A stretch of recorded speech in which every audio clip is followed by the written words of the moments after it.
warahmatullahi wabarakatuh. Alhamdulillah kembali lagi kita kepada kuliah Anatomi Veteriner 2. Hari ini kita akan mempelajari tentang arteri dan vena di daerah dada, kepala, dan leher.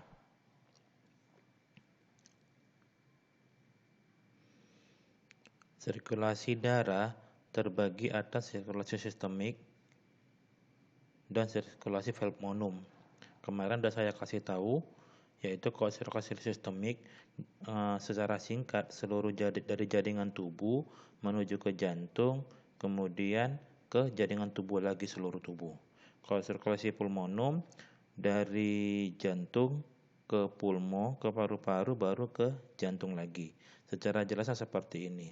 Yang sistemik dari seluruh tubuh, dari sel-sel tubuh jaringan tubuh menuju ke jantung melalui vena cava cranialis untuk dari daerah kepala dan vena cava caudalis dari daerah belakang.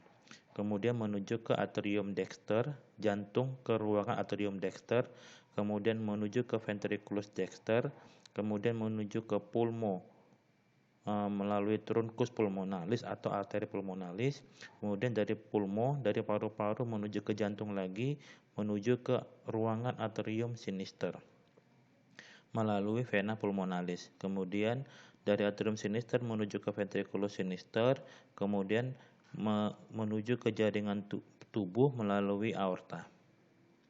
Ya. Jadi secara singkatnya dari jaringan tubuh ke jantung, dari jantung ke paru-paru, dari paru-paru ke jantung lagi, dari jantung ke seluruh tubuh. Ya, kalau sirkulasi pulmonum dari ventriculus dexter menuju ke pulmo melalui arteri pulmonalis atau truncus pulmonalis, baru ke atrium sinister melalui vena pulmonalis. Singkat saja, melalui jantung, paru-paru, jantung. Berarti sirkulasi pulmonum merupakan bagian dari sirkulasi sistemik. Oke, ya seperti ini tadi vena cava cranialis. Coba saya kasih pointernya. Ya. Nah, ini vena cava caudalis. Ini vena cava cranialis menuju ke atrium dexter atau ruangan jantung yang sebelah kanan yang pertama. Kemudian menuju ke ventriculum dexter. Dari ventriculum dexter dia menuju ke paru-paru melalui arteri pulmonalis. Setelah dari paru-paru menuju ke jantung lagi melalui vena pulmonalis. Dari vena pulmonalis ini ke atrium sinister. Dari atrium sinister menuju ke ventriculum sinister. Dari ventriculum sinister menuju ke seluruh tubuh melewati aorta. Nanti ada yang ke kranial, ada yang ke kaudal. Oke, paham itu adalah sirkulasi sistemik. Itu prinsip pertama, ya. Prinsip kedua adalah semua yang menuju ke jantung namanya vena, semua yang keluar ke jantung namanya arteri. Ini yang menuju ke jantung namanya vena, ini menuju ke jantung namanya vena, ini menuju ke jantung namanya vena, terus yang keluar dari jantung namanya arteri. Ini keluar dari jantung namanya arteri, keluar dari jantung namanya arteri. Itu prinsip kedua. Prinsip ketiga, kalau dari gambar seperti ini dikatakan bahwa yang berwarna biru mengandung banyak karbon dioksida, yang berwarna merah mengandung banyak oksigen. Dikatakan bahwa vena merupakan pembuluh darah yang banyak mengandung karbon dioksida. Ya, ini vena yang mengandung banyak karbon dioksida. Nah, ini juga vena namanya. Ini namanya arteri yang keluar dari jantung, tapi banyak karbon dioksida. Kenapa ini arteri tapi banyak karbon dioksida? Padahal prinsip kedua tadi kalau arteri itu banyak oksigen. Karena pembuluh darah ini, yang arteri kan tadi tahu, arteri adalah pembuluh darah yang keluar dari jantung. Ini darah yang dari seluruh tubuh menuju ke jantung, menuju ke pulmo, ini belum disaring. Jadi ini adalah arteri yang mengandung banyak karbon dioksida. Kemudian masuk ke paru-paru. Nah, tadi yang menuju ke jantung adalah vena. Menuju ke jantung vena, menuju ke jantung vena, menuju ke jantung vena. Tapi ini merah. Merah dikatakan adalah banyak oksigennya. Kenapa ini vena ini vena tapi berwarna merah? Karena vena ini berasal dari paru-paru. Yang tadi arteri yang banyak karbon dioksida, ini vena yang banyak oksigennya. Telah disaring di paru-paru, masuk ke dalam jantung. Tadi sudah dikatakan pembuluh darah yang menuju jantung namanya vena. Tapi ini adalah vena yang mengandung banyak oksigen karena dari paru-paru baru dialirkan ke seluruh tubuh melalui aorta. Oke.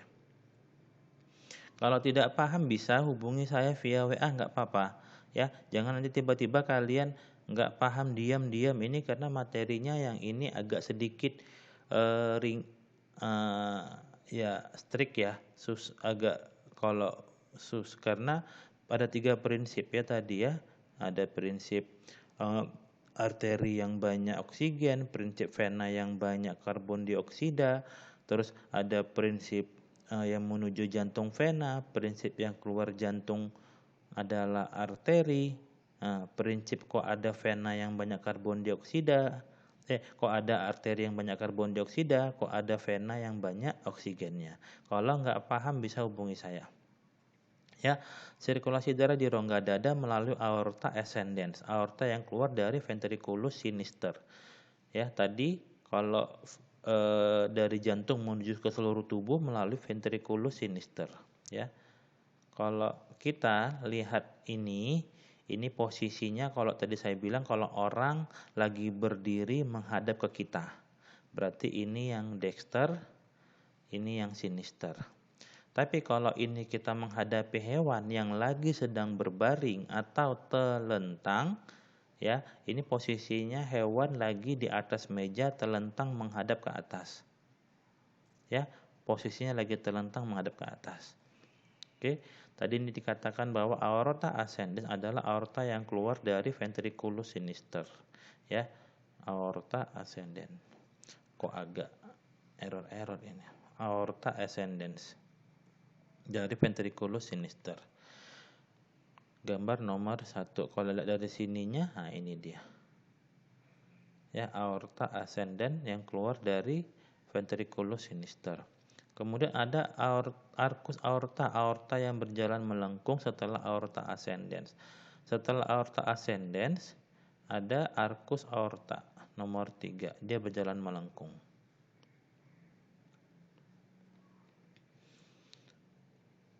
Aorta descendens, aorta yang berjalan ke arah kaudal terbagi menjadi ada aorta thoracica, ada aorta abdominalis. Tanda panah. Ya. Nah, tadi sini aorta ascendens, ini arcus aorta, nanti yang dari sini dia akan menuju ke kaudal jadi aorta descendens. Kalau ada seperti ini, nah, ini aorta ascendens, ini arcus aorta, baru ini aorta descendens. Menuju ke belakang. Akan terjadi ke arteri thoracica dan aorta thoracica dan aorta abdominalis. Ya, aorta thoracica menuju ke dada, aorta abdominalis menuju ke rongga perut. Oke. Cabang-cabang dari arcus aorta. Pada karnivora dan babi, arcus aorta melepaskan cabang truncus brachiocephalicus dan arteri subclavia sinistra. Ya, pada ruminansia dan kuda, arcus aorta hanya memiliki satu cabang yaitu truncus brachiocephalicus. Lalu truncus ini mencabangkan menjadi truncus bicaroticus, akan menyuplai darah ke kepala dan leher, dan arteri subclavia sinistra dan dextra suplai darah ke dada dan kaki, muka dan kaki depan. Ya, nanti kita lihat di bawah. Ini kita pahami dulu. Kemudian ada truncus bicaroticus mencabangkan arteri carpus communis, sinistra dan dextra yang mencabangkan untuk menyuplai darah ke daerah leher dan kepala. Ini prinsip ini seperti paham dulu ya. Arteri subclavia sinistra dan dextra suplai darah ke dada dan kaki depan. Terus truncus bicaroticus mencabangkan arteri carpus communis dan sinistra dan dextra ke leher dan kepala. Baru ada truncus bicaroticus suplai darah ke kepala dan leher ya. Truncus bicaroticus ini dia, truncus bicaroticus. Ya. Percabangan aorta di rongga dada pada pemamah bia, aorta thoracica, bulu terbesar di rongga dada. Ada arteri koronaria dextra dan sinistra. Kemarin kita pelajari koronaria berarti berasal yang ada di jantung. Nah, saya bilang kemarin kalau ada sakit jantung berarti sakit jantung koroner, berarti arteri koronarianya yang bermasalah. Ada bronchoesophagia, ada intercostalis dorsalis. Ya. Kemudian truncus brachiocephalicus, ada truncus bicaroticus yang tadi, arteri carotis communis sinistra, arteri carotis communis dextra. Baru ada arteri subclavia sinistra dan dextra. Ya, seperti itu. Kita tengok di bawah lebih enak. Seperti ini, aorta thoracica, coronaria dextra dan coronaria sinistra. Tadi apa? Dari aorta thoracica. Aorta thoracica. Di daerah thoracica ada arteri koronaria. Arteri koronaria. Berarti arterinya berasal di jantung. Ini bahasa Inggris ya, left coronary artery, arteri koronaria yang sebelah kiri. Ini yang right coronary artery, arteri yang berada di sebelah kanan. Baru ada bronchoesophagia, ada intercostalis dorsalis. Ini nampak sini? Intercostalisnya nggak kelihatan, burungku nggak ada. Oke, baru ada truncus brachiocephalicus. Nah, truncus bicaroticus, ada carotis communis sinistra dan dextra. Carotis, arteri carotis communis. Arteri carotis communis.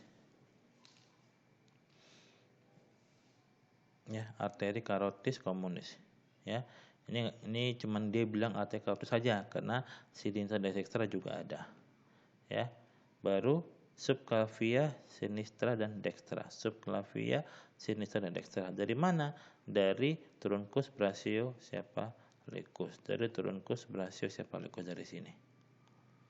Nih, nomor 6. Dari truncus brachiocephalicus, subclavia sinistra dan dextra, dan carotis, arteri carotis communis sinistra dan dextra. Oke. Ada subclavia sinistra dan dextra masing-masing melepaskan cabang. Truncus costocervicalis, vertebralis, cervicalis superficialis, dan thoracica interna. Ya. Kemudian arteri subclavia ini setelah keluar dari rongga dada dilanjutkan menjadi arteri axillaris. Ya, tadi ini subclavia. Setelah dari rongga dada keluar menjadi arteri axillaris. Ya. Yang ini nggak kelihatan, banyak di sini nama arterinya. Oke. Di dekat tendo insertio musculus teres major, arteri axillaris bercabang menjadi subscapularis dan brachialis. Ada gambarnya sini. Nomor cabang-cabang arteri axillaris gambar 1 nomor 1. Ini arteri axillaris. Ini arteri axillaris. Kalau di sini ini arteri axillaris. Ya, arteri axillaris. Jadi ada bayangan kan? Ini ada gambar seperti ini, kalian bingung ini mana kaki apa ini? Depan belakang, ya. Nah, nomor 1 arteri axillaris. Ini dari mana? Dari arteri ini dia. Di sini posisinya. Tapi dari mana tadi nih? Dari arteri subclavia. Dari mana? Sebelum subclavia, truncus brachiocephalicus. Sebelum truncus brachiocephalicus dari mana? Dari aorta ascendens. Sebelum aorta ascendens dari mana? Dari arcus aorta. Oke, ya.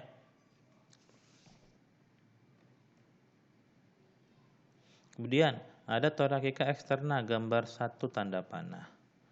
Nah, jadi arteri axillaris cabang pertamanya thoracica externa. Gambar 1 tanda panah. Thoracica externa. Apalagi ada supraskapularis pada kambing dan domba sangat kecil.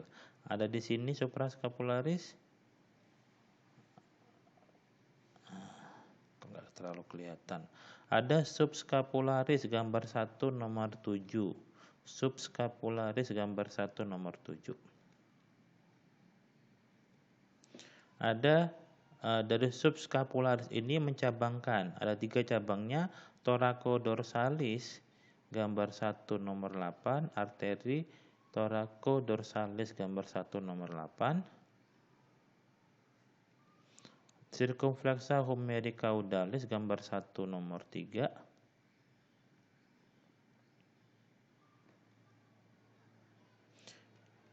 dan circumflexa scapula gambar 1 nomor 5. Arteri axillaris, arteri thoracica externa, kemudian ini thoraco-dorsalis, circumflexa humericaudalis, ya kan, tahu, dan circumflexa scapula. Circumflexa scapula. Ya. Di mana posisinya ini? Ya di sini posisinya. Di daerah sini. Di daerah sini nanti dia ya. Di daerah sini. Ini enggak semua dikelihatan. Ya, di daerah sini nanti dia posisinya semua. Ya kan ya? Arteri axillaris, mungkin ini yang subscapulanya, ini yang thoraco-dorsalisnya ya. Tapi yang kecil-kecil enggak dikasih tahu di sini. Tapi secara pemahaman kalian tahu bahwa posisinya ada di daerah sini. Oke. Kemudian brachialis gambar 1 nomor 2. Nomor 2. Ya. Gambar 1 nomor 2, dia menuju ke arah distal. Di sini ada brachialis tadi. Di sini brachialis ada. Ini dia nomor 10, arteri brachialis. Berarti dari, kalau kita mau paham tadi itu berarti dari mana? Dari ventriculus sinistra menuju ke aorta ascendens, arcus aorta, baru menuju ke arteri subclavia, arteri axillaris, arteri brachialis. Cabang-cabang brachialis ada apa aja? Circumflexa humericranialis gambar 1 nomor 4. Circumflexa humericranialis. Ini hafalin ya, nanti masuk respon. Masuk juga kuis. Profunda brachii, arteri profunda brachii gambar 1 nomor 6. Profunda brachii. Kemudian ada colateralis ulnaris gambar 2 nomor 2. Gambar 2 nomor 2. Mana? Nih, gambar 2 nomor 2. Ya, colateralis ulnaris. Baru ada transversa cubiti gambar 2 nomor 3. Baru ada interosea communis gambar 3 nomor 2. Interosea communis gambar 3 nomor 2. Ya, berarti dia tadi itu gambarnya arterinya itu menuju ke arah distal. Ya, ke arah distal. Tapi di sini kalau dipotong-potong jadi nggak kelihatan. Ini masih, kalau ini kita lihat masih posisinya yang ini scapula, yang ini humerus. Kalau di sini ada tulangnya kelihatan, ya kan? Nah, baru di sini masuk ke radius ulna. Tambah lagi, nah, ya radius ulna ini masuk ke mana? Digiti. Oke ya, seperti itu. Metakarpal ya. Oke.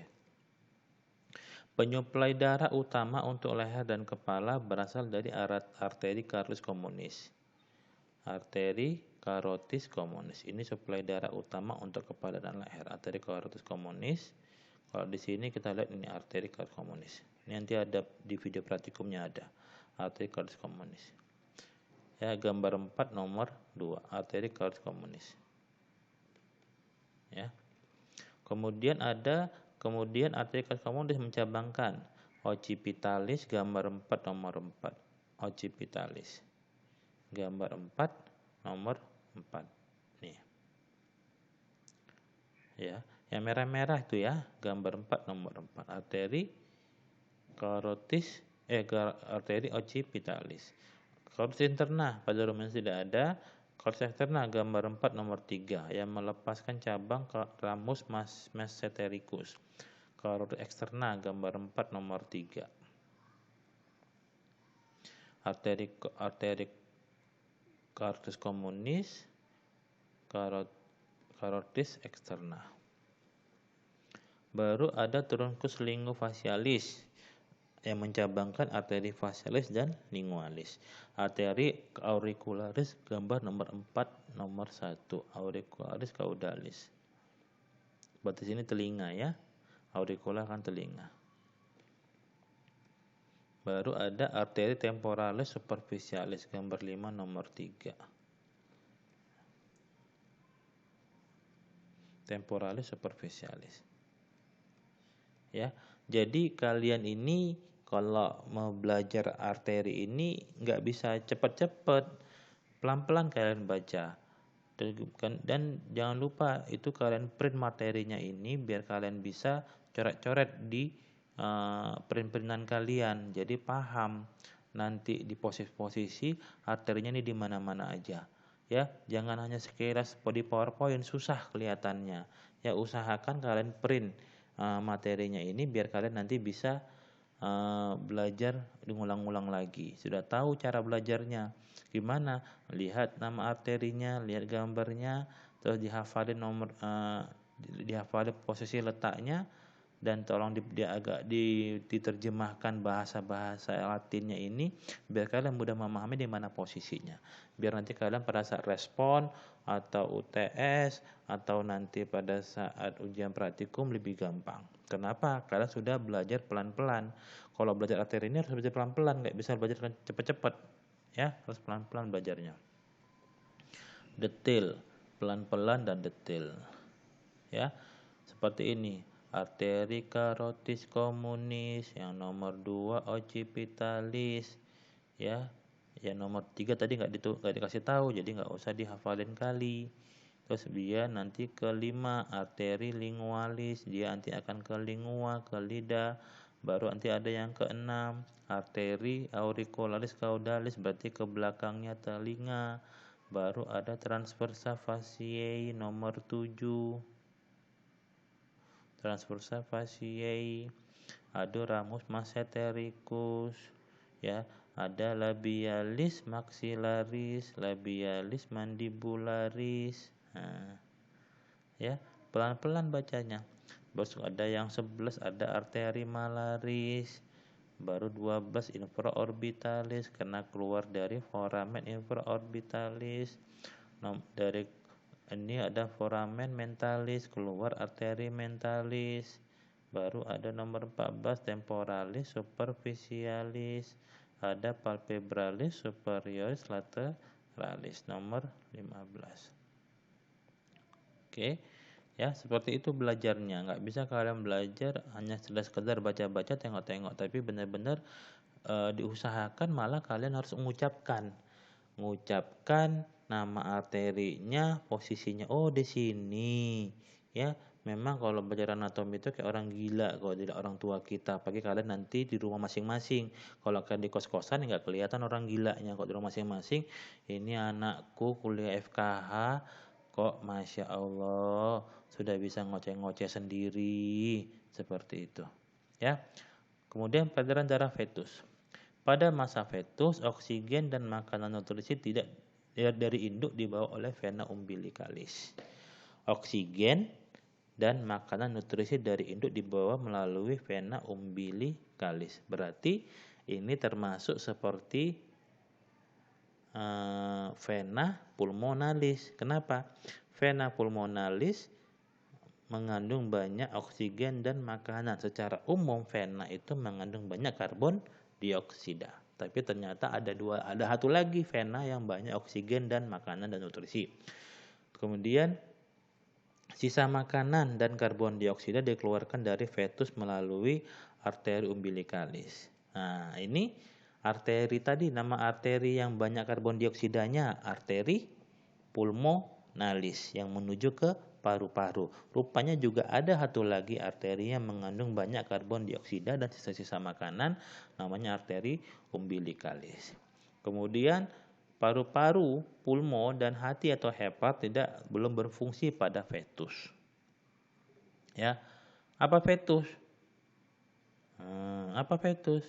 Masih anak ruminansia yang masih di dalam kandungan. Ada 3 bypass atau jalan pintas pada masa fetus, yaitu foramen ovale, ductus arteriosus, ductus venosus. Ayo kita ulang kemarin, foramen ovale itu yang mana kemarin?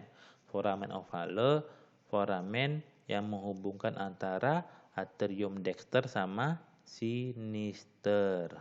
Atrium dexter sama sinister, ada gambaran atrium dexter sama sinister.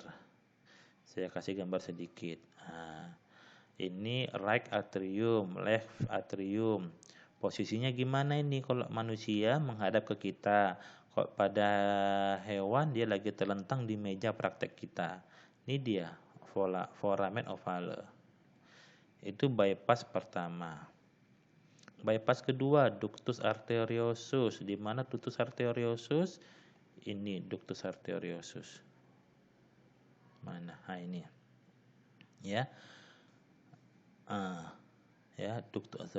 Jadi arteri pulmonalisnya atau truncus pulmonalisnya tidak ke paru-paru. Tidak ke paru-paru tapi ke aorta. Karena paru-paru dan tadi kan ada paru-paru sama hepar belum berfungsi pada masa fetus.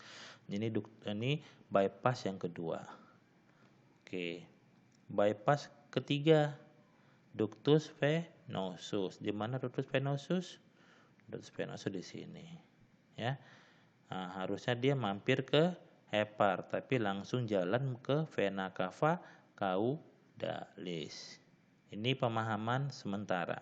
Oke. Ya, ada 3 bypassnya. Foramen ovale di antara foramen yang menghubungkan antara atrium dexter ke atrium sinister.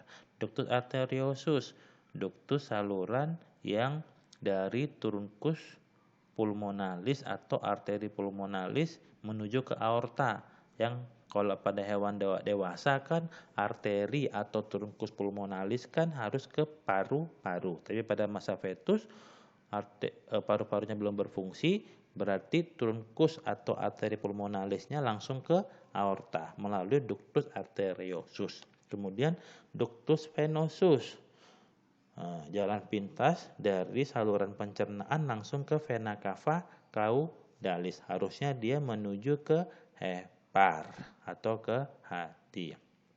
Oke, itu pemahaman pertama. Kurang paham lagi? Ulangin. Ya, ini tadi foramen ovale yang menghubungkan antara atrium dexter menuju ke atrium sinister. Ini tadi bypass yang pertama. Ya, biasanya kemana ini? Dari atrium dexter menuju ke ventriculus dexter baru menuju ke arteri pulmonalis, tapi ini enggak. Dari atrium dexter langsung ke atrium sinister. Ya. Yang kedua, bypass kedua, yang dari truncus pulmonalis harusnya ini arteri menuju ke paru-paru, tapi paru-parunya belum berfungsi, jadi lanjut langsung ke aorta melalui ductus arteriosus. Kemudian yang ketiga, ductus venosus. Dari saluran pencernaan biasanya ke hepar dulu, baru menuju ke vena cava caudalis. Tapi ini langsung ada ductus venosus dari saluran pencernaan langsung ke vena cava caudalis, hatinya belum berfungsi. Oke, paham pengertiannya? Ya, awalnya adalah vena umbilicalis, veni, membawa darah kayak oksigen. Vena umbilicalis, paham ya? Vena yang berada di tali pusar. Kan tali pusar kita atau hewan ini kan ada berhubungan sama si induk pada saat masih di dalam kandungan. Itu namanya kan vena atau arteri umbilicalis. Tapi yang dari induk namanya vena umbilicalis, membawa darah kayak oksigen menuju ke vena cava caudalis. Ya, melalui ductus venosus. Ya, darah dari usus masuk ke vena porta, kemudian ke vena caudalis. Dia tidak mampir ke hepar. Ini tadi yang bypass pertama melalui ductus venosus. Bypass keduanya, darah dari bagian belakang tubuh melalui vena cava caudalis masuk ke atrium dexter langsung ke atrium sinister, ya. melalui foramen ovale. Ini bypass kedua tadi. Lalu ke ventriculus sinister, baru dipompa ke aorta. Ya, kita ulangi yang sini tadi. Vena umbilicalis membawa darah yang kaya oksigen menuju ke vena cava caudalis. Ya. Nah, ini tadi dia. Ini vena umbilicalis. Vena umbilicalis membawa kaya oksigen dari induk untuk si anak atau untuk si fetus, ya. Langsung ke vena porta, langsung ke vena cava caudalis, ada ductus venosus. Ya, ada ductus venosus langsung ke vena cava caudalis. Kalau umumnya pada hewan, umumnya yang dewasa, dia mampir dulu ke hati, tapi ini dia langsung melalui ductus venosus langsung menuju ke vena cava caudalis, langsung menuju ke atrium sebelah kanan. Oke. Darah dari tadi itu bypass pertama ya. Darah dari bagian belakang tubuh melalui vena cava caudalis masuk ke atrium dexter, langsung ke atrium sinister melalui foramen ovale, lalu ke ventriculus sinister dipompa ke aorta. Apa tadi katanya? Darah dari vena cava caudalis masuk ke atrium dexter, langsung ke atrium sinister, dari atrium sinister ventriculus sinister, baru dipompa menuju ke aorta. Itu dia. Oke. Ya, inilah yang bypass kedua, foramen ovale.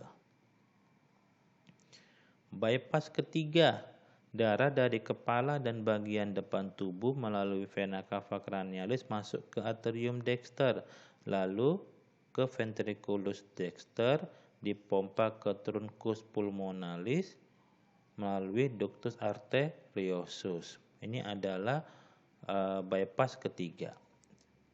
Yang bypass kedua, darah yang dari vena cava caudalis dari atrium dexter ke atrium sinister melalui foramen ovale. Itu bypass kedua.